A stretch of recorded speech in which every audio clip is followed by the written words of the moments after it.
اعوذ باللہ من الشیطان الرجیم بسم اللہ الرحمن الرحیم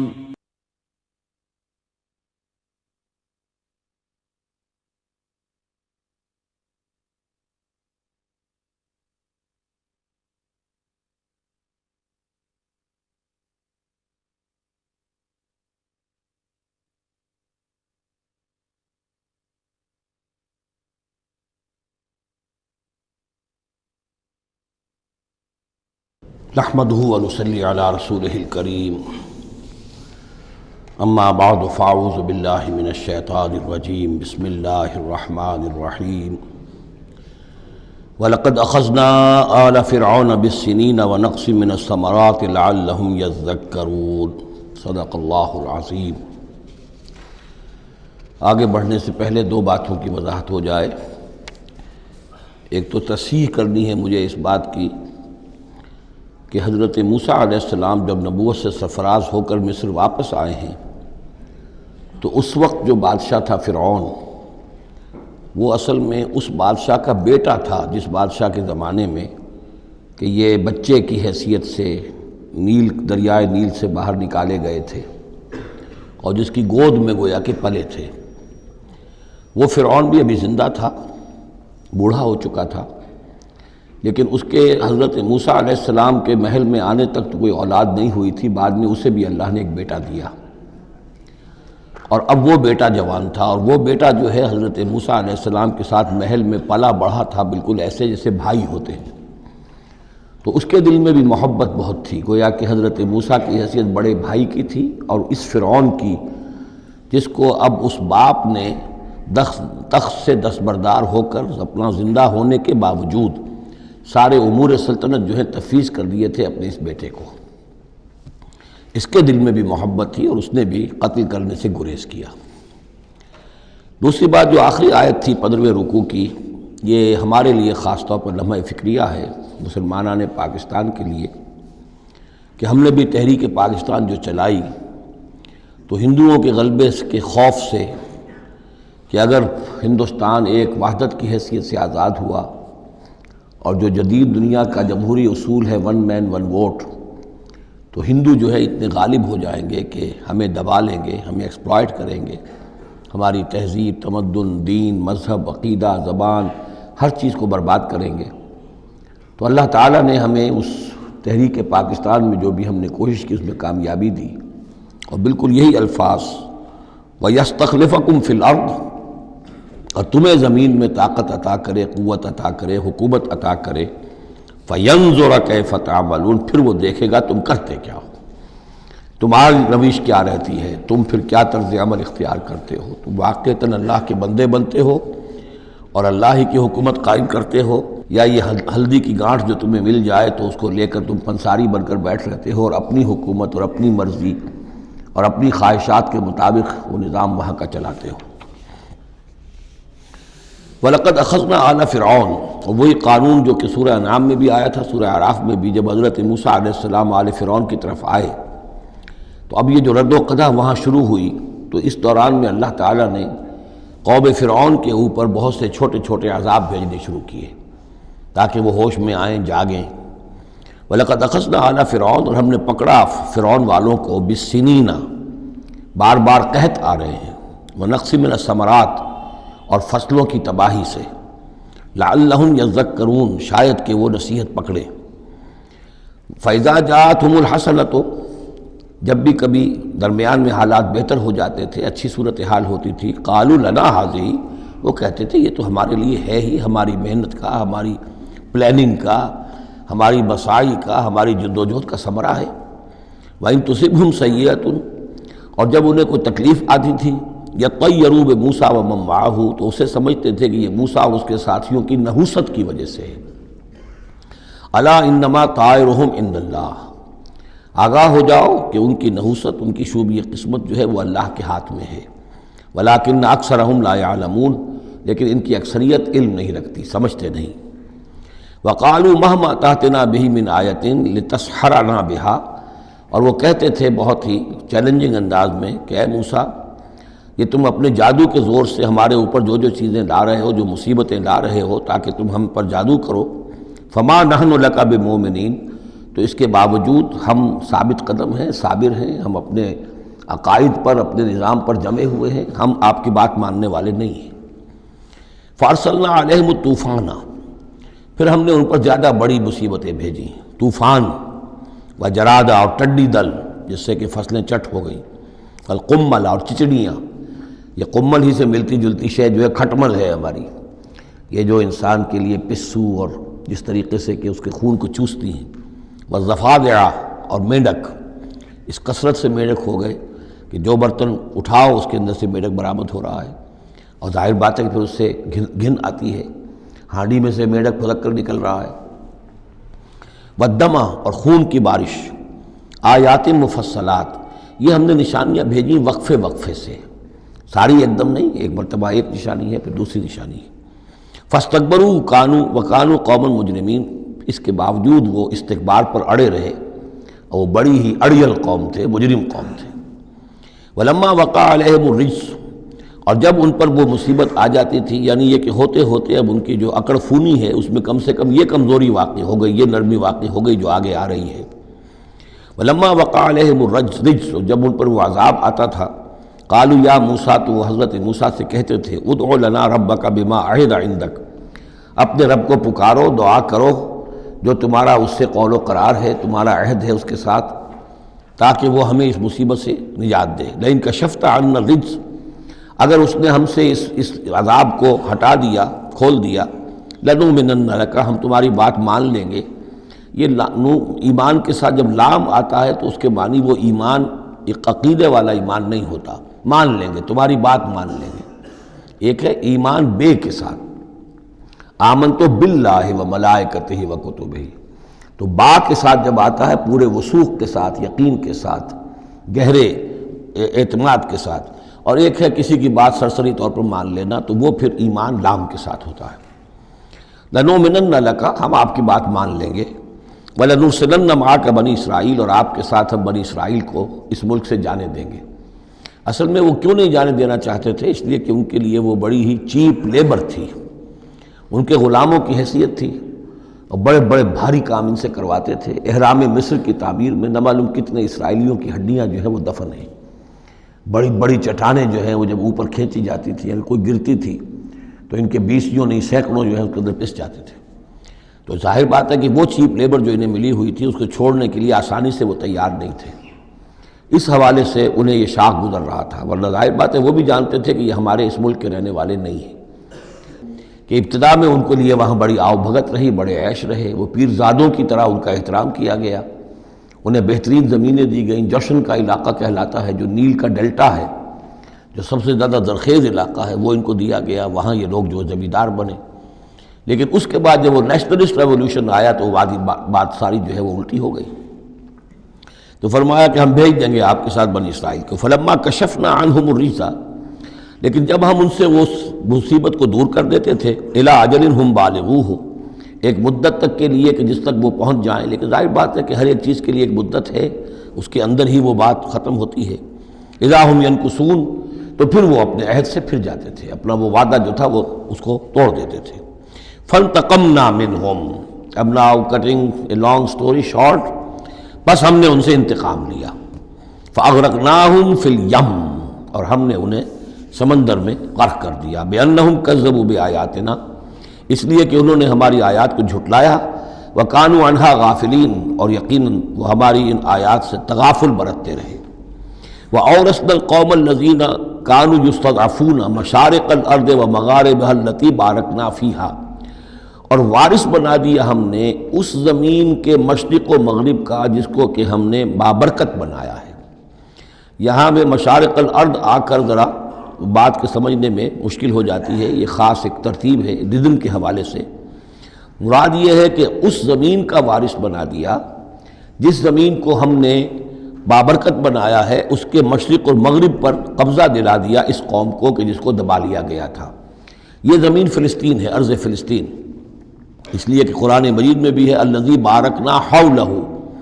سبحان الذی اسری بعبدہ لیلا من المسجد الحرام الی المسجد الاقصی الذی بارکنا حولہ لنریہ من آیاتنا۔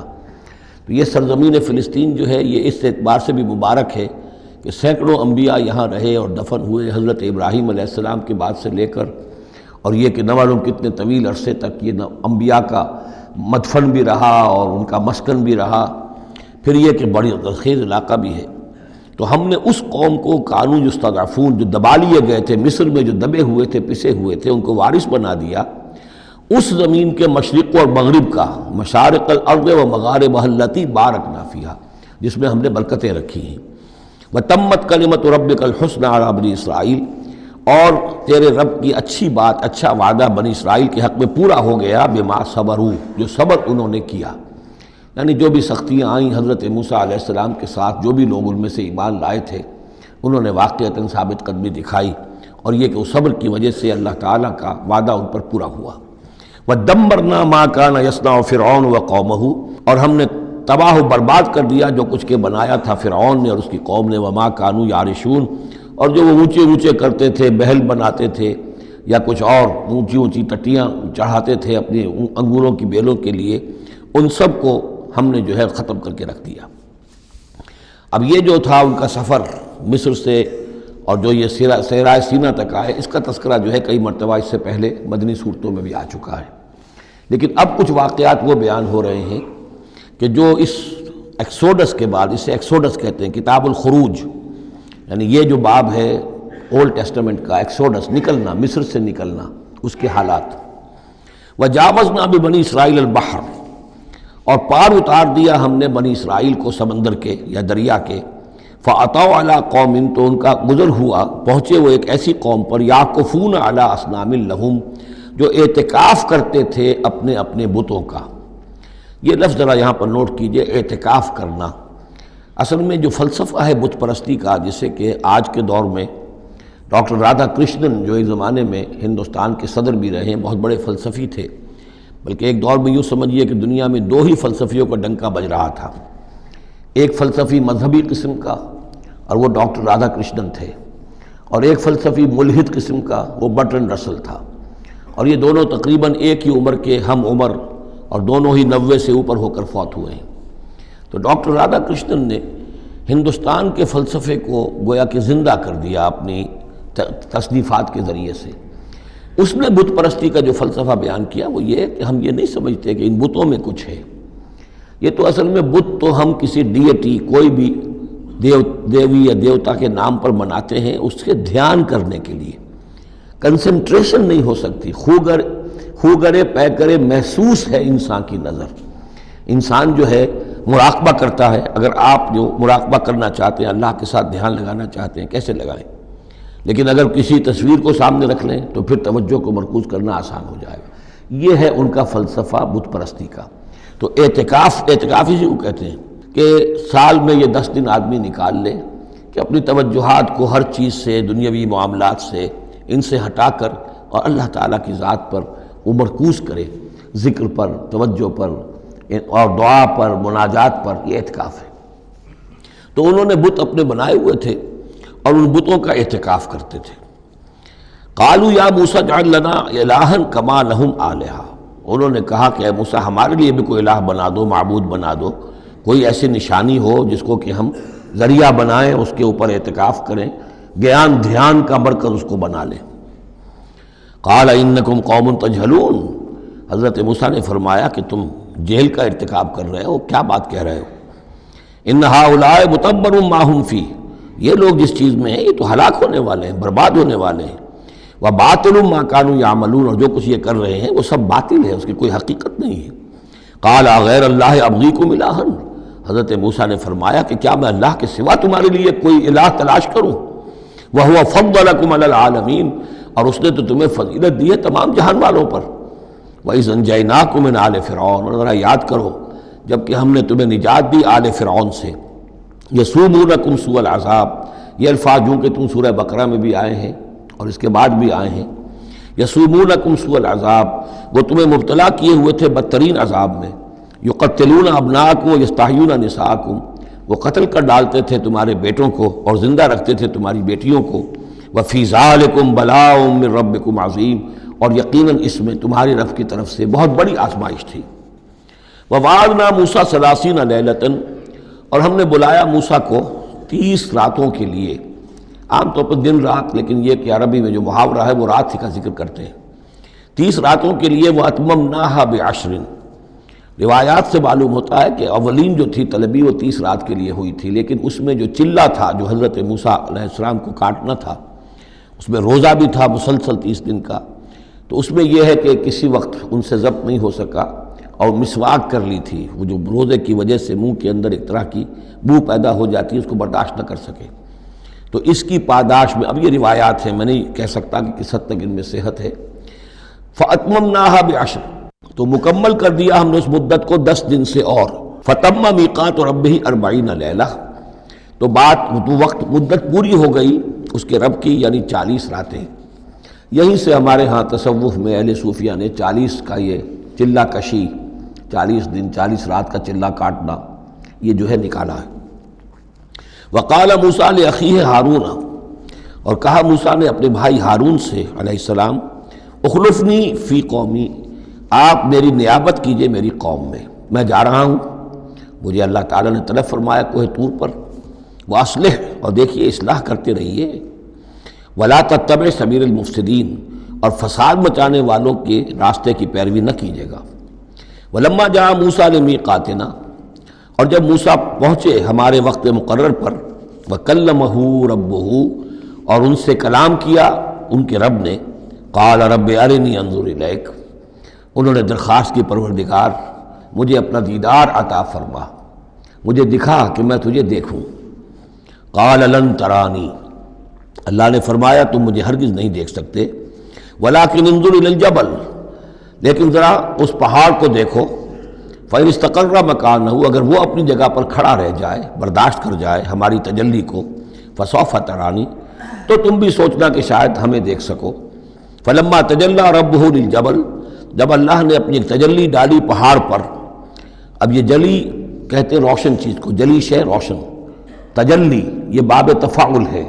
کسی شے کا خود روشن ہو جانا، تو اللہ تعالیٰ کی یہ ذات کی تجلی ہے کہ جو پہاڑ پر ڈالی گئی، جعلہ دکن، جس سے کہ وہ پہاڑ جو ہے وہ بالکل ریزہ ریزہ ہو گیا۔ وخر موسیٰ صاعقا، اور حضرت موسیٰ علیہ السلام بھی تجلی باری تعالیٰ کے اس بالواسطہ مشاہدے کے نتیجے میں بھی وہ بے ہوش ہو کر گر پڑے۔ فلما افاقا، جب انہیں افاقہ ہوا، ہوش میں آئے، قال سبحانک، اب انہوں نے کہا اے اللہ تو پاک ہے، تبت الیک، میں تیری جناب میں توبہ کرتا ہوں کہ میں نے جسارت کی تھی، میں نے جو ہے اپنی حیثیت سے بڑھ کر تجھ سے سوال کر لیا تھا۔ وانا اول المومنین، اور میں پہلا ہی ہوں ایمان لانے والا، بغیر دیکھے تجھے ماننے والا ہوں۔ قال یا موسیٰ انی اصطفیتک علی الناس برسالاتی، اللہ نے فرمایا موسیٰ میں نے تمہیں چن لیا ہے لوگوں پر، تمام انسانوں میں سے تمہیں چنا ہے، پسند کیا ہے اپنے پیغام کے لیے، رسالات کے لیے، وبکلامی، اور اپنے کلام کے لیے، یہ خاص مقام ہے، امتیازی مقام ہے حضرت موسیٰ کا۔ کلم اللہ موسیٰ تکلیم، فخذ ما آتیتک وکن من الشاکرین، تو لے لو جو میں تمہیں دے رہا ہوں اور بن جانا شکر کرنے والوں میں، یعنی یہ الواح جو ہیں جو ہم دے رہے ہیں ان میں احکام لکھے ہوئے ہیں، یہ تم لے لو اور ان کا حق ادا کرو۔ وَكَتَبْنَا لَهُ فِي الْأَلْوَاحِ، اور ہم نے لکھ دیا اس کے لیے تختیوں پر، وہ پتھر کی تختیاں، مِن كُلِّ شَيْءٍ مَوْعِظَةً، ہر طرح کی نصیحت، وَتَفْصِيلًا لِكُلِّ شَيْءٍ، اور ہر طرح کے احکام کی تفصیل، یعنی جو بنیادی احکام ہیں، موٹے موٹے احکام ہیں، یوں سمجھیے کہ وہ در حقیقت ایک طرح سے ڈینجر سگنلز ہیں۔ اگر آپ کسی پہاڑی راستے پر جا رہے ہیں تو جگہ جگہ آپ کو نشانات ملتے ہیں کہ ذرا یہاں بچ کے گزرنا، تو شریعت خداوندی جو ہے وہ بھی در حقیقت انسانی تمدن کا جو پیچیدہ سفر ہے اس میں ڈینجر کوشنز ہیں، ڈینجر سگنلز ہیں، یہاں اس سے ذرا دور رہنا، اس سے ذرا ہٹ کر رہنا، اس کے اندر اندر آدمی جو ہے وہ اپنی محنت کرے، کوشش کرے، جد و جہد کرے، مباحات کے دائرے کے اندر جو بھی اس کا ہے چوائس اس کو اختیار کر لے، لیکن جو محرمات ہیں وہ حدود ہیں، تلک حدود اللہ فلا تقربوها، تو شریعت کی جو آسمانی شریعت ہے اصل بنیاد یہی ہے کہ زندگی کے ہر گوشے سے متعلق چند موٹے موٹے احکام دے دیے، اس کے اندر جو ہے وہ کھلا چھوڑ دیا انسان کو کہ اب اس کے اندر اپنی سمجھ سے، اپنے اجتہاد سے، اپنی کوشش سے، اپنی عقل کو بروئے کار لا کر کام کرو۔ وَكَتَبْنَا لَهُ فِي الْأَلْوَاحِ مِنْ كُلِّ شَيْءٍ مَوْعِظَةً وَتَفْصِيلًا لِكُلِّ شَيْءٍ فَخُذْهَا بِقُوَّةٍ، تو اے موسیٰ اس کو تھام لو مضبوطی کے ساتھ، وَأَمُرْ قَوْمَكَ، اور اپنی قوم کو بھی حکم دو، يَأْخُذُوا بِأَحْسَنِهَا، کہ وہ اسے پکڑیں، اس کو تھامیں اس کی بہترین صورت کے اندر۔ اس کے مراد کیا ہے کہ ہر معاملے کے اندر درجے ہوتے ہیں۔ آپ کو ایک چیز بتائی جا رہی ہے، اس میں ایک درجہ اونچا ہے، ایک اس سے کمتر ہے، آپ اونچے سے اونچے درجے کی طرف آنے کی کوشش کیجیے۔ یہی بات جو ہے مسلمانوں سے بھی پھر کہی گئی ہے، آخری پاروں میں ہم دیکھیں گے چل کر کہ وہ لوگ کہ جو کلام کو سنتے ہیں، یستمعون القول فیتبعون احسنہ، وہ کلام کو سنتے ہیں پھر جو اس کی بہترین بات ہوتی ہے اس کو اختیار کرتے ہیں۔ ایک یہ ہوتا ہے آدمی سوچتا ہے کچھ اور کمی والی بات ہو جائے، ڈھیل ہو جائے، رعایت ہو جائے، چلیے پاس مارکس مجھے مل جائیں، مجھے فرسٹ ڈویژن نہیں چاہیے، مجھے سیکنڈ ڈویژن نہیں چاہیے، ڈسٹنکشن نہیں چاہیے، پاس ہی ہو جاؤں۔ لیکن یہ معاملہ دین میں نہیں ہونا چاہیے، یہ معاملہ دنیا میں کرو، دین میں اچھے سے اچھا، اعلیٰ سے اعلیٰ، جیسا کہ ہم پڑھ چکے ہیں سورہ مائدہ کے اندر، اذا اتقوا وآمنوا وعملوا الصالحات ثم اتقوا وآمنوا ثم اتقوا واحسنوا واللہ یحب المحسنین۔ ہے جستجو کہ خوب سے ہے خوب تر کہاں، کیوں نہیں بہتر سے بہتر کی طرف جاتے؟ جتنا آج وقت لگا رہے ہو دین کے لیے اس سے زیادہ لگاؤ کل، اور پرسوں اس سے آگے تمہارا قدم پڑنا چاہیے، نہ یہ کہ آدمی جو ہے وہ پیچھے کی طرف دیکھے۔ وَأَمُرْ قَوْمَكَ يَأْخُذُوا بِأَحْسَنِهَا، اس کا جو بہترین رخ ہے اس کو اختیار کریں۔ سَأُرِيكُمْ دَارَ الْفَاسِقِينَ، ان قریب میں تمہیں وہ گھر دکھا دوں گا جو اس وقت فاسقوں کے قبضے میں ہے۔ یعنی یہاں جو کچھ ہوا ہے، کوہ طور جو ہے وہ سمجھ لیجئے کہ وہ سینائی پیننسلا کا جو ساؤدرن ٹپ ہے وہاں پر ہے تقریباً کوہ طور۔ تو گویا کہ خلیج سویز کو کراس کیا، یا کہیں سے کسی جھیل کو کراس کر کے مصر سے آئے سینائی پیننسلا میں، پھر یہ کہ خلیج سویز کے ساتھ ساتھ ہو کر ساؤدرن ٹپ تک پہنچ گیا پورا قافلہ، یہاں پڑاؤ رہا ان کا طویل عرصے تک، اور یہیں پر پھر حضرت موسیٰ علیہ السلام طلب کیے گئے کوہ طور پر، وہاں سے اب واپس آ گئے۔ اب ان سے کہا گیا کہ آگے بڑھو، اور خلیج عقبہ کے ساتھ ساتھ ہو کر داہنی جو ہے کھاڑی جو ہے ریڈ سی کی، اس سے آگے بڑھو اور فلسطین میں جا کے اب تمہیں جنگ کرنی ہے۔ تمہارا وہ ملک جو ہے جو تم چھوڑ کر آئے تھے تقریباً یوں سمجھیے کہ 700-800 برس پہلے یا اس کے آس پاس، اب اس کے اوپر قبضہ ہے مشرکوں کا، کافروں کا، جاہلوں کا۔ اب اس اپنی سرزمین کو ان سے آزاد کرانے کے لیے اب تمہیں جہاد کرنا ہے، وہ جس کا ذکر ہم سورہ مائدہ میں پڑھا ہے، تو اس کا یہاں پر تذکرہ ہو رہا ہے۔ سَأُرِيكُمْ دَارَ الْفَاسِقِينَ، یعنی وہ فلسطین تک اب میں تمہیں لے جاؤں گا اور تمہیں دکھا دوں گا وہ جگہ جو تمہارا اصل مسکن ہے، اور اس کے لیے یہ ہے کہ تمہیں اب ان فاسقوں کو وہاں سے نکالنا ہوگا۔ سأصرف عن آیات الذین یتکبرون فی الارض بغیر الحق، میں پھیر دوں گا اپنی آیات سے ان لوگوں کے رخ کو جو زمین میں ناحق تکبر کرتے ہیں۔ یعنی یہ خود اللہ تعالیٰ فرما رہے ہیں جن کے اندر تکبر ہے میں خود ان کا رخ پھیر دیتا ہوں، وہ ہماری آیات کو دیکھتے ہی نہیں، سمجھتے ہی نہیں، اس لیے کہ تکبر ہے۔ تکبر وہ شے ہے جو اللہ کو سب سے زیادہ ناپسند ہے۔ فرمایا گیا ہے ایک حدیث میں، حدیث قدسی میں، الکبر ردائی، تکبر میری چادر ہے۔ تو اگر کوئی اور تکبر کرتا ہے تو گویا کہ میری چادر میرے شانے سے وہ گھسیٹ رہا ہے، تو اس کے خلاف میرا اعلان جنگ ہے۔ ایک اور حدیث میں فرمایا لن يدخل الجنہ من کان فی قلبہ مثقال حبۃ من کبر، جنت میں کبھی داخل نہیں ہو سکے گا وہ شخص جس کے دل میں دانے کے برابر بھی تکبر ہے۔ تکبر سب سے بڑا روگ ہے۔ تو جن لوگوں کے اندر تکبر ہے ہم ان کا رخ پھیر دیتے ہیں اپنی آیات سے، ہم انہیں اس کا اہل نہیں سمجھتے کہ وہ ہماری آیات کو سمجھیں اور دیکھیں۔ وَإِن يَرَوْا كُلَّ آیَةٍ لَا يُؤْمِنُوا بِهَا، اور اگر وہ سرسری طور پر دیکھ بھی لیں، ساری نشانیاں دیکھ لیں، تب بھی وہ ایمان لانے والے نہیں ہیں۔ وَإِن يَرَوْا سَبِيلَ الرُّشْدِ لَا يَتَّخِذُوهُ سَبِيلًا، اور اگر وہ دیکھ بھی لیں کامیابی کا اور سعادت کا اور ہدایت کا راستہ، تب بھی اس راستے کو اختیار نہیں کریں گے۔ وَإِن يَرَوْا سَبِيلَ الْغَيِّ يَتَّخِذُوهُ سَبِيلًا، اور جب بھی ان کے سامنے آئے گا کجھی کا راستہ، ٹیڑھ کا راستہ، گمراہی کا راستہ، اسے وہ اختیار کریں گے۔ یعنی یہ ساری چیزیں ان کی کس وجہ سے ہیں کہ ان کے دلوں میں تکبر ہے۔ ذالک بانہم کذبوا بآیاتنا، یہ اس لیے کہ انہوں نے ہماری آیات کو جھٹلایا اپنے تکبر کی بنیاد پر، وکانوا عنہا غافلین، اور اس سے تغافل برتتے رہے۔ والذین کذبوا بآیاتنا ولقاء الآخرۃ، اور جو لوگ بھی جھٹلائیں گے ہماری آیات کو اور آخرت کی ملاقات کو، حبطت اعمالہم، ان کے سارے اعمال حبط ہو جائیں گے۔ اپنی جگہ وہ بڑی نیکیاں کما رہے ہوں، جیسے کہ قریش مکہ تھے، ہم کعبے کی خادم ہیں، کعبے کی خدمت کر رہے ہیں، کعبے کو صاف رکھتے ہیں، حاجیوں کو دودھ پلاتے ہیں، پانی پلاتے ہیں، ان کے سارے عمل حقارت ہو جائیں گے۔ هل یجزون الا ما كانوا یعملون، اور ان کو نہیں دیا جائے گا بدلے میں مگر وہی کچھ جو وہ کرتے تھے۔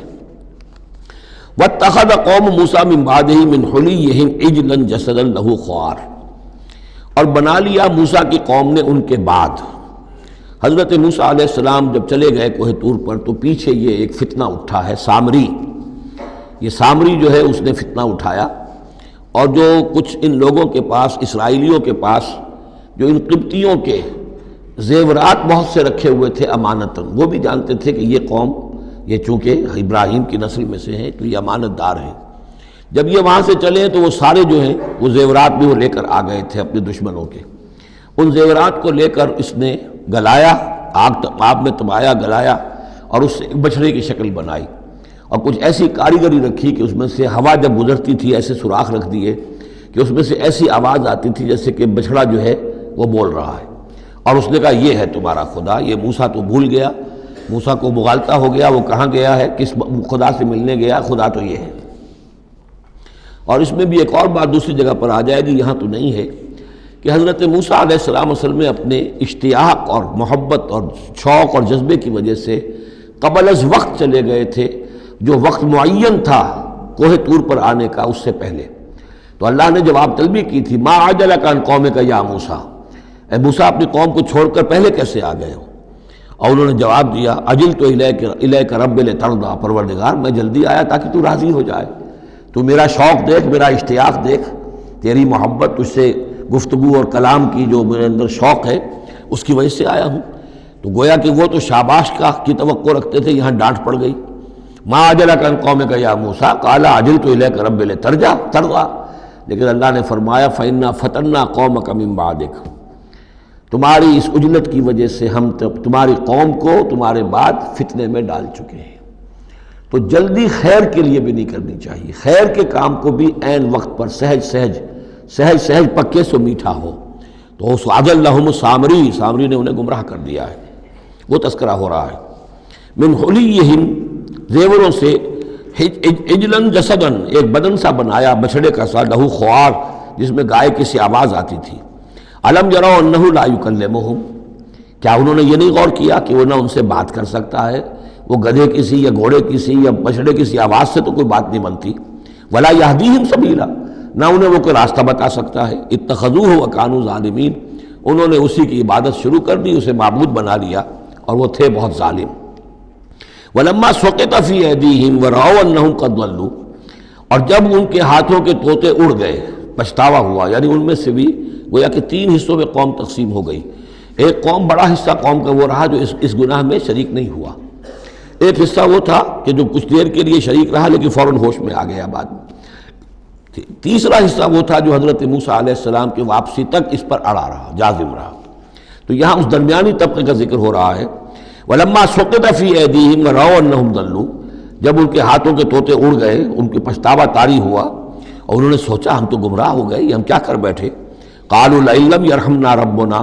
انہوں نے کہا کہ اگر ہمارے رب نے ہم پر رحم نہ فرمایا، وَيَغْفِرْ لَنَا، اور اگر ہمیں بخش نہ دیا، لَنَكُونَنَّ مِنَ الْخَاسِرِينَ، تو ہم تو ہو جائیں گے بہت خسارے والوں میں سے۔ وَلَمَّا رَجَعَ مُوسَىٰ إِلَىٰ قَوْمِهِ غَضْبَانَ أَسِفًا، تو جب موسیٰ لوٹے اپنی قوم کے پاس، غضبان اسفا، غضبان یہ فعلان کے وزن پر، رحمان کے وزن پر، نہایت غضبناک۔ حضرت موسیٰ علیہ السلام کا مزاج بھی جلالی تھا، پھر یہ کہ اتنی بڑی گمراہی، اور یہ اللہ تعالیٰ نے کوہ طور ہی پر بتا دیا تھا کہ تمہاری قوم پیچھے فتنے میں پڑ چکی ہے اور وہ گمراہ ہو چکی ہے۔ فَإِنَّا فَتَنَّا قَوْمَكَ مِن بَعْدِكَ وَأَضَلَّهُ السَّامِرِي، تو وہاں سے آئے ہی ہیں تو غضبناک تھے، غضبان اسفا، نہایت افسوس میں بھی اور سخت غضبناک۔ قال بئس ما خلفتمونی من بعدی، یہ خطاب حضرت ہارون سے بھی ہو سکتا ہے اور اپنی پوری قوم سے بھی ہو سکتا ہے۔ بری ہے میری نیابت جو تم نے کی ہے میرے بعد، عاجلتم امر ربکم، تم نے اپنے رب کے معاملے کے اندر جلدی کی،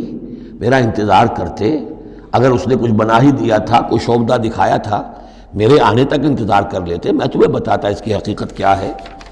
وَأَلْقَى الْأَلْوَاحَ، اور انہوں نے وہ جو تختیاں لے کر آئے تھے کوہ طور سے تورات والی، وہ تو ایک طرف ڈال دیں۔ وَأَخَذَ بِرَأْسِ أَخِيهِ يَجُرُّهُ إِلَيْهِ، اور غضبناک ہو کر اپنے بھائی حضرت ہارون علیہ السلام کا سر کے بال پکڑ لیے اور اپنی طرف کھینچا غصے میں، یہ تم نے کیا کیا؟ میرے پیچھے یہ میں تمہیں خلیفہ بنا کر گیا تھا۔ قال ابن امہ، انہوں نے کہا اے میرے ماں جائے، اے میرے ماں کے بیٹے، ان القوم استضعفونی، قوم نے مجھے دبا لیا تھا، مجھے بے بس کر دیا تھا۔ وقادوا یقتلوننی، اور وہ تو میرے قتل پر آمادہ ہو گئے تھے، میں نے انہیں روکا، میں نے منع کیا، لیکن وہ اس درجے اس معاملے کے اندر آگے بڑھ گئے تھے، قادوا یقتلوننی، وہ تو مجھے قتل کرنے پر آمادہ تھے۔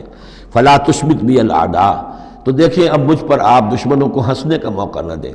ایک تو آپ کے پیچھے انہوں نے مجھے دبایا، میری توہین کی، مجھے قتل کرنے تک پر آمادہ ہو گئے، اب وہ دیکھیں گے کہ موسیٰ بھی آئے ہیں تو میرے بال آپ پکڑ کر کھینچ رہے ہیں اور میری توہین کر رہے ہیں، تو اس پر تو دشمن اور ہنسے گا۔ فلا تشمت بی الاعداء، شماتت اعداء یہ ہمارے ہاں پھر اردو زبان میں محاورہ ہے۔ ولا تجعلنی مع القوم الظالمین، اور مجھے ان ظالموں کے ساتھ نہ کر دیجئے، میں ان کے ساتھ نہیں ہوں، نہ میں نے ان کے ساتھ اتفاق کیا ہے، میں روکتا رہا، منع کرتا رہا۔ قال رب اغفر لی ولأخی، اب حضرت موسیٰ نے دعا کی اللہ سے، پروردگار بخش دے مجھے بھی اور میرے بھائی کو بھی، وادخلنا فی رحمتک،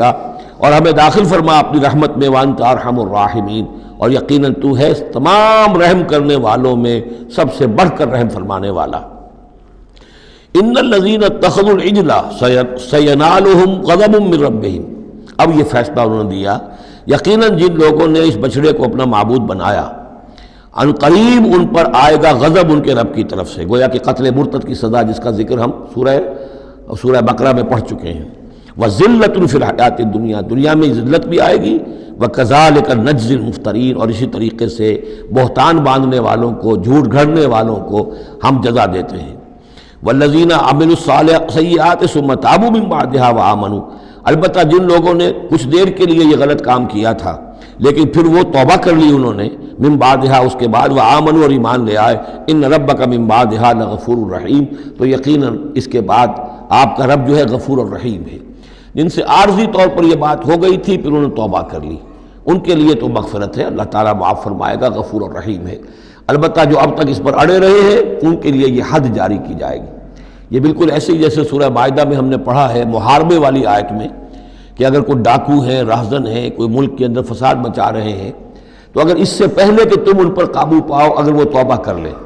تو پھر ان کے لیے معاملہ اور ہوگا، پھر ان کے ساتھ نرمی بھی ہو سکتی ہے، معاف بھی کیا جا سکتا ہے، لیکن اگر قابو پا لو تو پھر ان کی سزا بہت سخت ہے، لیکن قابو پانے سے پہلے توبہ کر لیں تو ان کے لیے نرمی۔ اسی طرح یہاں معاملہ ہے۔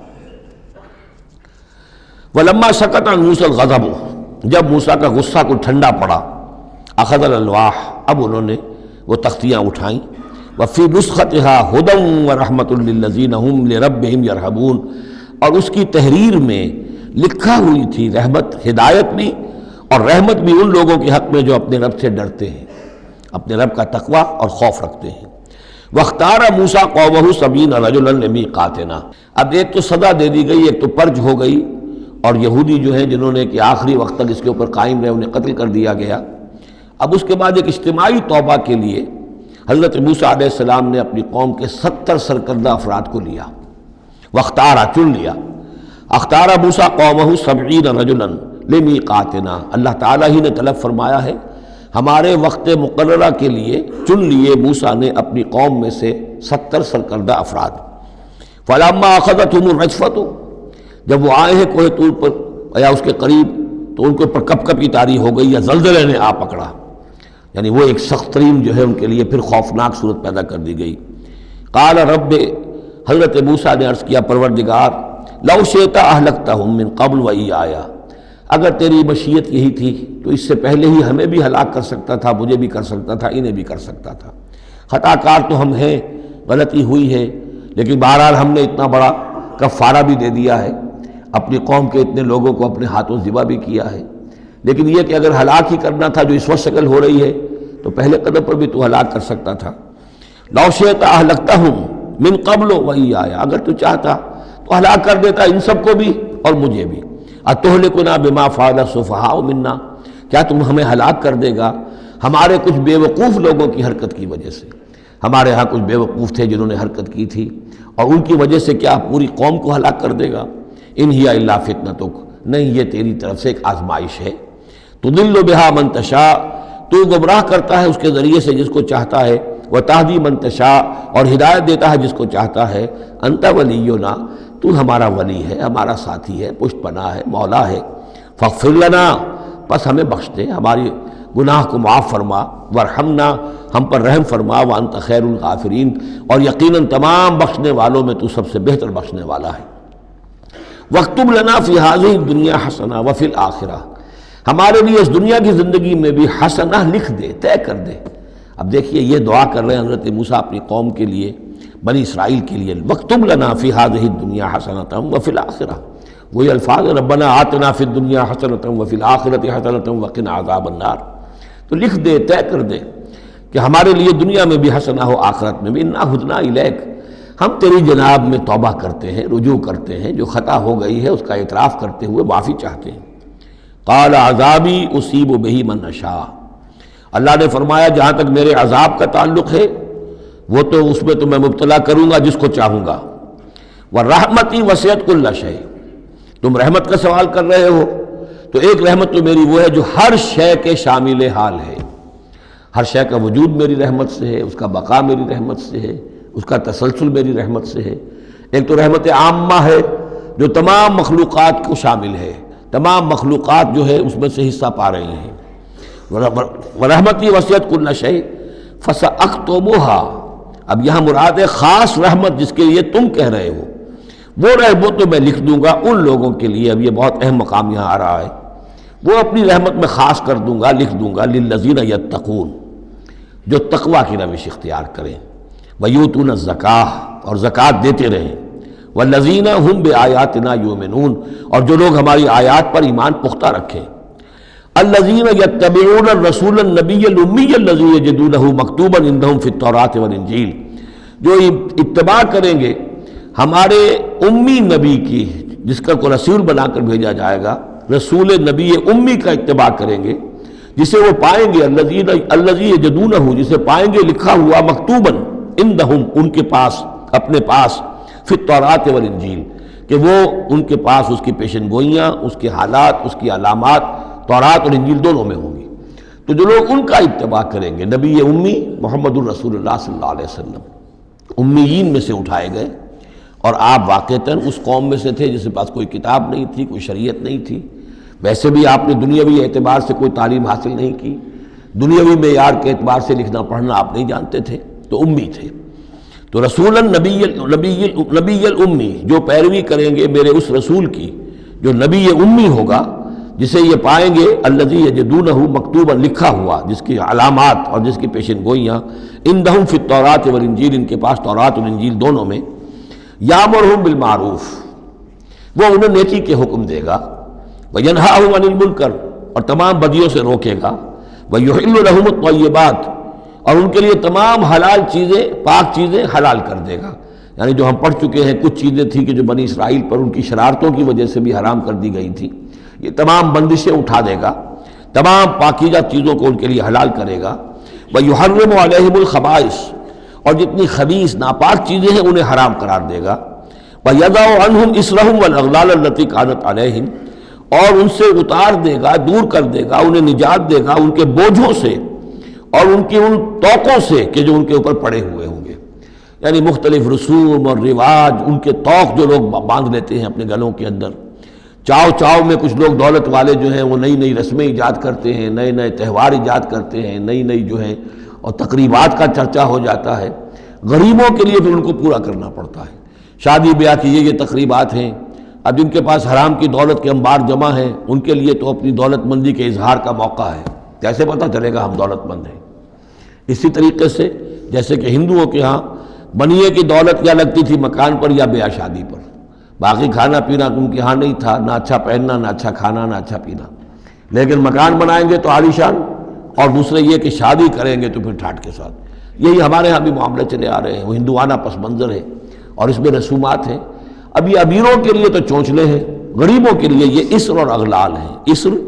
وہ بوجھ کو جن کو لے کے چل نہ سکے، نتیجہ کیا نکلتا ہے؟ بچیاں بیٹھی ہوئی ہیں، ہاتھ پیلے نہیں ہو سکتے، شادی نہیں ہو سکتی، نہ نومن تیل ہو، نہ رادہ ناچے، نہ سارے تقاضے پورے ہوں، نہ شادی ہو سکے۔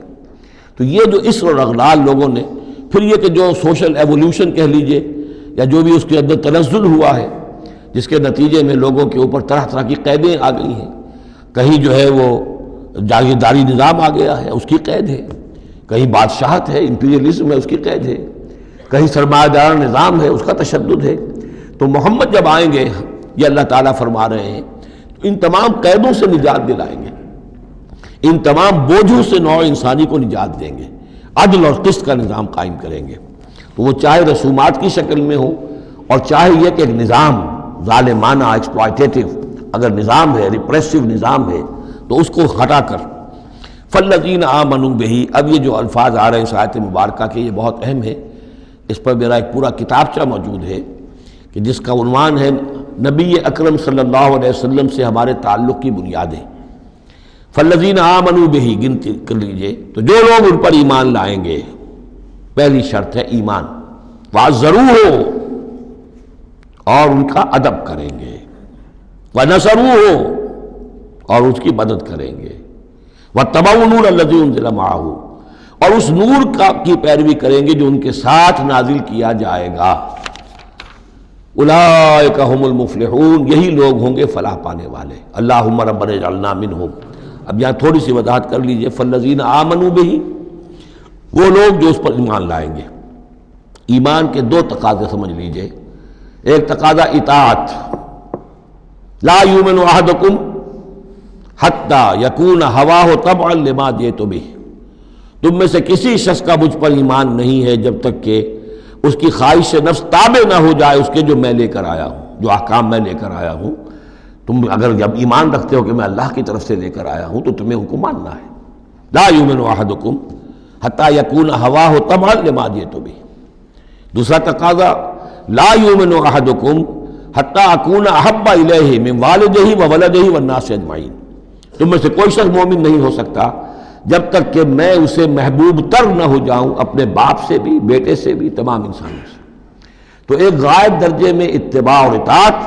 اور دوسرے غائب درجے میں محبت محمد رسول اللہ صلی اللہ علیہ وسلم کی، یہ ایمان کے تقاضے ہیں۔ اب اس کا نتیجہ خود بخود نکلے گا، پھر آپ کی تعظیم ہوگی، عظمت ہوگی، آپ کا نام جہاں سنیں گے، درود آپ پڑھیں گے، یہ ساری چیزیں جو ہیں، اور یہ کہ جہاں آپ کا کوئی قول آپ کو سنایا جائے فوراً زبان بند ہو جانی چاہیے۔ پھر یہ نہیں کہ اپنی عقل جو ہے آدمی لڑا رہا ہے، ہاں اس کی تحقیق ہو سکتی ہے کہ واقعتاً یہ حضور نے فرمایا یا نہیں فرمایا، یہ حدیث ضعیف ہے، مضبوط ہے، کیسی ہے، لیکن اس وقت خاموش ہونا ضروری ہے۔ جب کسی نے کہا یہ حدیث ہے، ہو سکتا ہے کہ حدیث صحیح ہو اور حضور کی طرف اس کی نسبت جو ہے وہ صحیح ہو، مضبوط ہو، لہذا فوری طور پر اپنی زبان بند کر دینا یہ ادب کا تقاضا ہے۔ تو عزروہ ہو ونصروہ ہو، اور مدد کریں۔ مدد کس کام میں؟ حضور نے ذاتی تو اپنی کوئی امپائر بلڈ نہیں کی، نہ آپ نے اپنے لیے کوئی جاگیر بنائی، نہ کوئی جائیداد بنائی، کس کام کے لیے؟ نصرت چاہیے تھی اللہ کے دین کے لیے، اس کے غلبے کی جد و جہد، اس کے لیے بھیجے گئے محمد صلی اللہ علیہ وسلم۔ هو الذی ارسل رسولہ بالہدی ودین الحق لیظہرہ علی الدین کلہ، اور اس کے لیے پکار ہے من انصاری اللہ، یہ میرا فرض منصبی ہے، اللہ کا دین مجھے غالب کرنا ہے، یہ میری ذمہ داری ہے۔ کون ہے جو میرا ہاتھ بٹھائے، میرا مددگار بنے؟ تو یہ میدان اب بھی کھلا ہوا ہے۔ دین پہلے غالب ہوا تھا، پھر مغلوب ہو گیا، اور اب تو مغلوب ہے۔ پوری دنیا میں کہیں بھی ہم ایک انچ زمین نہیں دکھا سکتے جہاں کہہ سکے دنیا سے، نوع انسانی سے کہ اور دیکھو یہاں یہ اصل دین موجود ہے بتمام و کمال۔ تو وہ مشن جو ہے محمد رسول اللہ صلی اللہ علیہ وسلم کا، وہ اب بھی زندہ ہے، لہذا اس کی مدد کرنی ہے۔ واتبعوا النور الذی انزل معہ، اور اس مشن کی تکمیل میں جو راستہ ہے، جو طریقہ اللہ نے بتایا ہے، وہ اس قرآن کے ذریعے سے ہے۔ تذکیر قرآن سے، تبلیغ قرآن کی، انذار قرآن سے، تبشیر قرآن سے، تعلیم قرآن کی، یتلو علیہم آیاتہ ویعلمہم الکتاب والحکمۃ ویزکیہم، اس کے ذریعے سے لوگوں کو کھینچو، لوگوں کو نکالو گندگیوں میں سے اور اندھیروں میں سے، لوگوں کے اندر ایمان کی شمع روشن کرو، پھر انہیں منظم کرو، جمع کرو، پھر باطل سے ٹکراؤ۔ فالذین آمنوا بہ وعزروہ ونصروہ واتبعوا النور الذی انزل معہ، تو جو لوگ ان پر ایمان لائیں گے اور ان کی تعظیم کریں گے اور ان کی مدد کریں گے اور اس نور کی پیروی کریں گے جو ان کے ساتھ نازل کیا جائے گا، یعنی قرآن مجید حضور کے ساتھ یہ نازل کیا گیا، بھیجا گیا۔ اولئک ھم المفلحون، یہی لوگ ہوں گے فلاح پانے والے۔ اللہم ربنا اجعلنا منہم قل یا ایھا الناس۔ اب ظاہر بات ہے کہ وہ لمبی بات کو اب یہاں پہ ختم کرتے ہوئے کہ اب حضور صلی اللہ علیہ وسلم تشریف لے آئے، اب وہی بات اس کے حوالے سے اب آپ سے کہا جا رہا ہے کہ اے نبی، جو خبر دی تھی اس وقت ہم نے موسیٰ کو، اور جو ہم نے کہہ دیا تھا کہ جو رحمت ہے ہماری خصوصی وہ انہی لوگوں کے لیے ہوگی تم میں سے کہ جو محمد عربی صلی اللہ علیہ وسلم پر ایمان لے آئیں گے، تو اب کہہ دیجئے ڈنکے کی چوٹ، قل یا ایھا الناس، کہہ دیجئے اے لوگوں۔ اور یہ پھر بہت نوٹ کرنے کے قابل ہے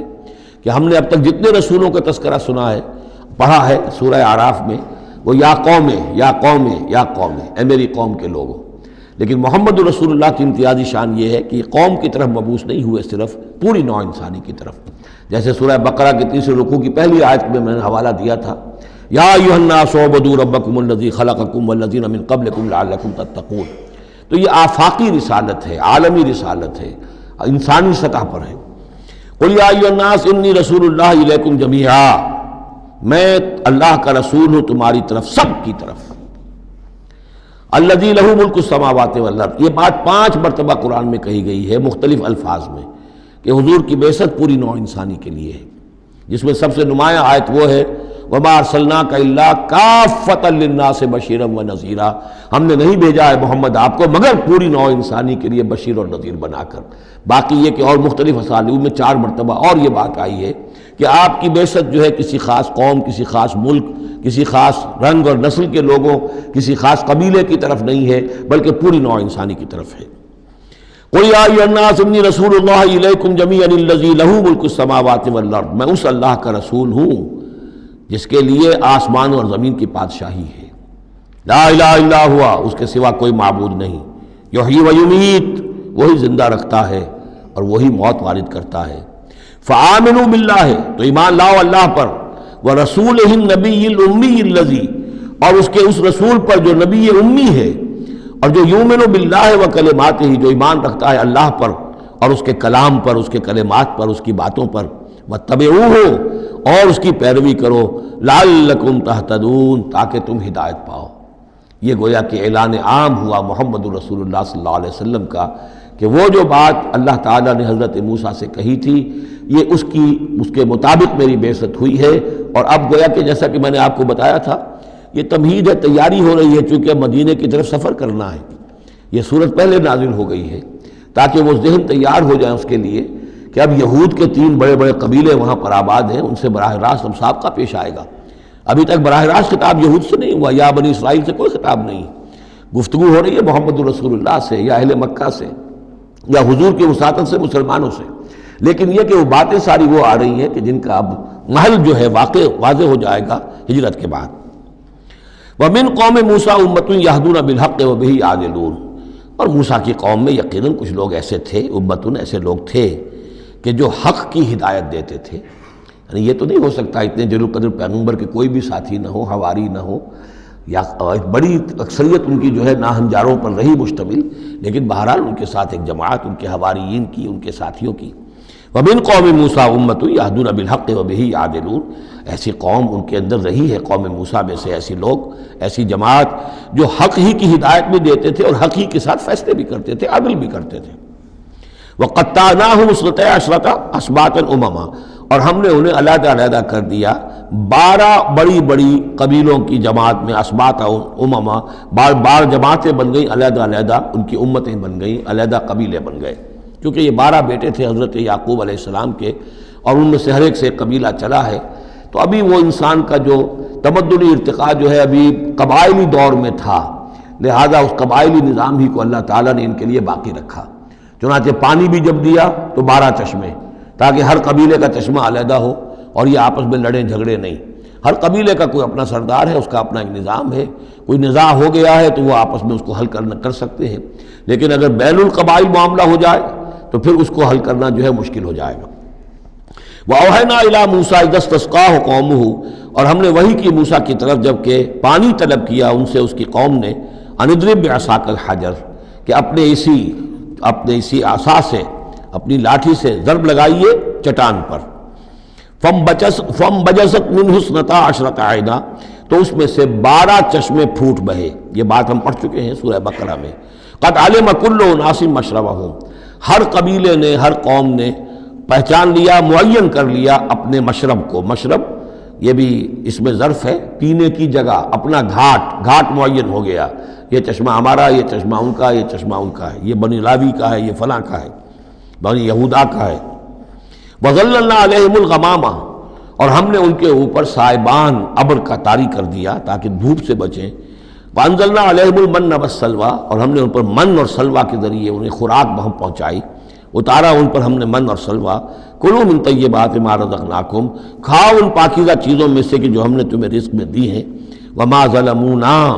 اور انہوں نے کوئی ہم پر ظلم نہیں کیا، ہم پر کیا ظلم کر سکتے تھے، ہمارا کیا بگاڑ سکتے تھے۔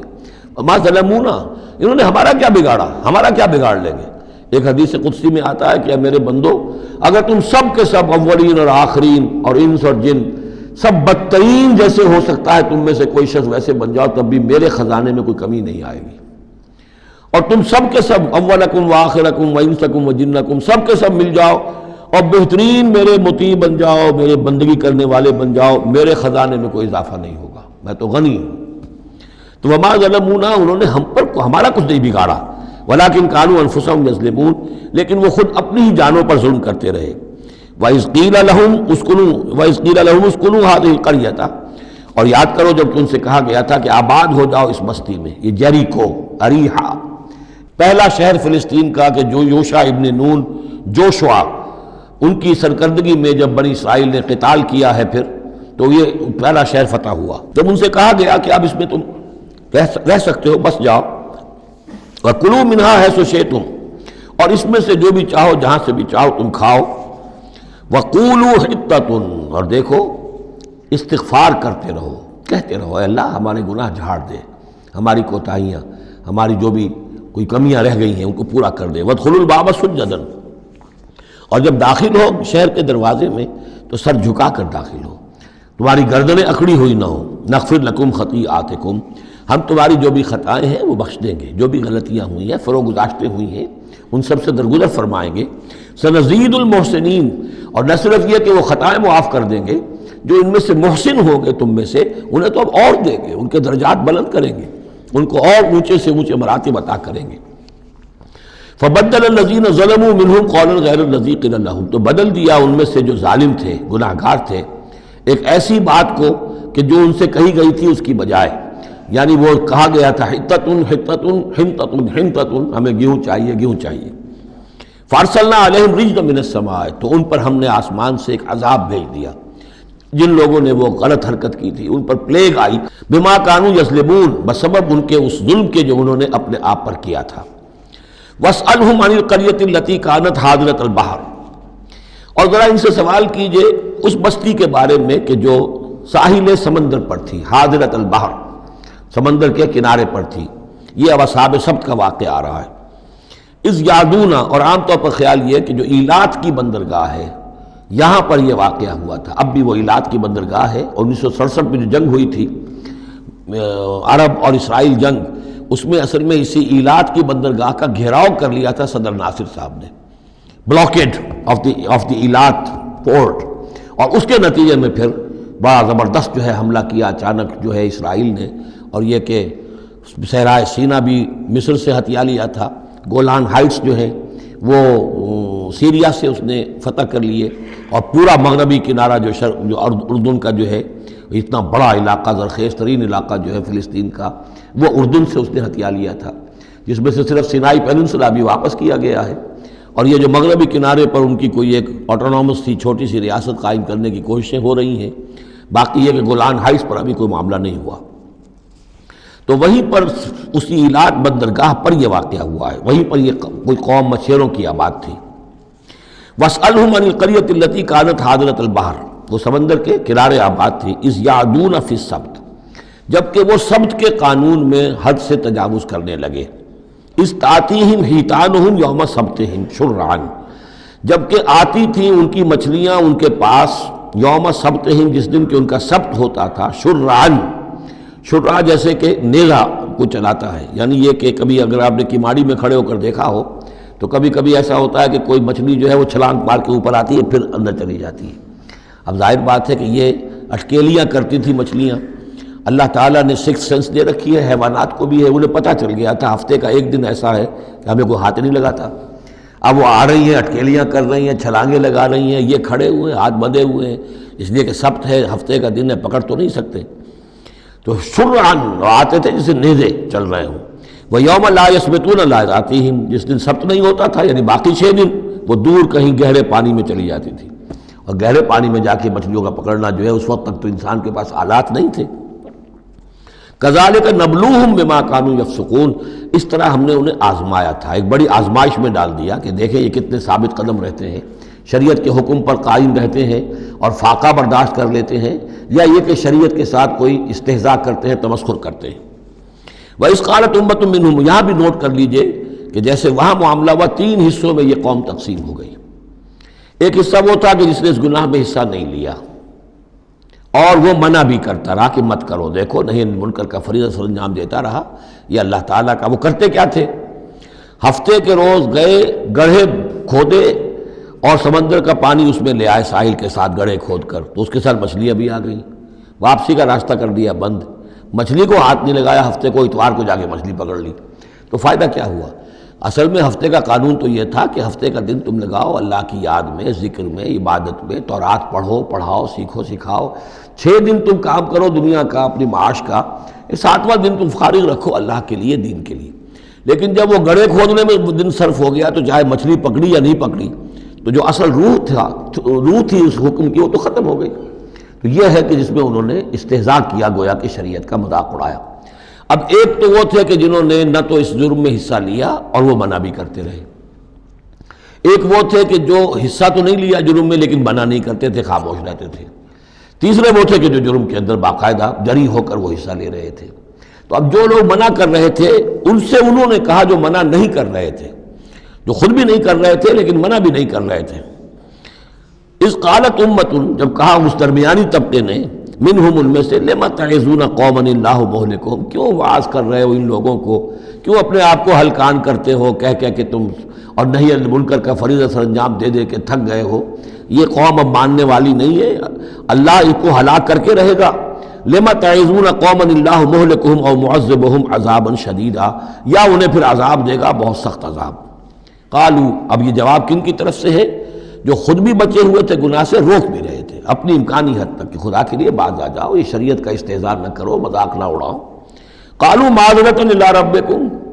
انہوں نے کہا کم سے کم اپنے رب کے ہاں ہم عذر تو پیش کر سکیں گے کہ اے پروردگار، ہم آخری وقت تک انہیں روکتے رہے، ہم نہیں عن المنکر کا فرض سر انجام دیتے رہے، ہم نے اپنی بات نہیں چھوڑی. ہم نہ صرف یہ کہ اس گناہ سے خود بچے رہے بلکہ ان گناہ گاروں کو بھی روکتے رہے. وَلَعَلَّهُمْ يَتَّقُونَ، اور یہ اس سے بھی زیادہ اہم ہے، اور کیا پتہ ہو سکتا ہے ان میں تقویٰ پیدا ہو جائے. کیسے آپ کہہ سکتے کسی ایک بندے کی سمجھ میں آ جائے، کوئی ایک شخص تائب ہو جائے؟ تو جیسا کہ حضور کی حدیث ہے، حضرت علی سے خطاب کر کے آپ نے فرمایا، لا یہدی اللہ بک رجلا واحدا خیر لک من حمر النعم، اگر اللہ تمہارے ذریعے سے علی ایک شخص کو بھی ہدایت دے دے تو یہ تمہارے لیے سرخ اونٹوں سے بڑھ کر دولت ہے. تو اگر ایک بھی بچ جائے، لعلہم یتقون. فلما نسوا ما ذکروا بہ، تو پھر جب انہوں نے نظر انداز کر دیا اس نصیحت کو جو انہیں کی جا رہی تھی، یعنی لگے رہے اپنے اس جرم کے اندر، انجینا الذین ینہون عن السوء، ہم نے بچا لیا ان کو جو کہ بدی سے روکتے تھے. عذاب سے بچے ہیں صرف وہ جو بدی سے روکتے تھے. وَأَخَذْنَا الَّذِينَ ظَلَمُوا بِعَذَابٍ بَئِيسٍ بِمَا كَانُوا يَفْسُقُونَ، اور پکڑ لیا ہم نے ان کو کہ جو اس ظلم میں، گناہ میں اور شریعت کا استہزاء کرنے میں کہ جو مجرم تھے، ان کو ایک بہت ہی برے عذاب میں پکڑا، ان کی اس ناہنجاری کی وجہ سے، سرکشی کی وجہ سے، نافرمانی کی وجہ سے. فَلَمَّا عَتَوْا عَمَّا نُهُوا عَنْهُ، جب وہ بڑھ گئے، چڑھ گئے، بہت ہی آگے بڑھ گئے ان چیزوں میں جن سے ان کو روکا گیا تھا، قُلْنَا لَهُمْ كُونُوا قِرَدَةً خَاسِئِينَ، تو ہم نے کہہ دیا کہ اب ہو جاؤ بندر، ذلیل بندروں کی شکل میں ان کی صورتیں جو ہیں وہ تبدیل کر دی گئی. یہ ہے وہ مکمل واقعہ کہ جس کا حوالہ اس سے پہلے کئی بار آ چکا ہے. سب سے پہلے سورہ بقرہ میں بھی آیا تھا، اس کی تفصیل یہاں آ گئی ہے. بارک اللہ لی و لکم فی القرآن العظیم و نفعنی و ایاکم بالآیات والذکر الحکیم.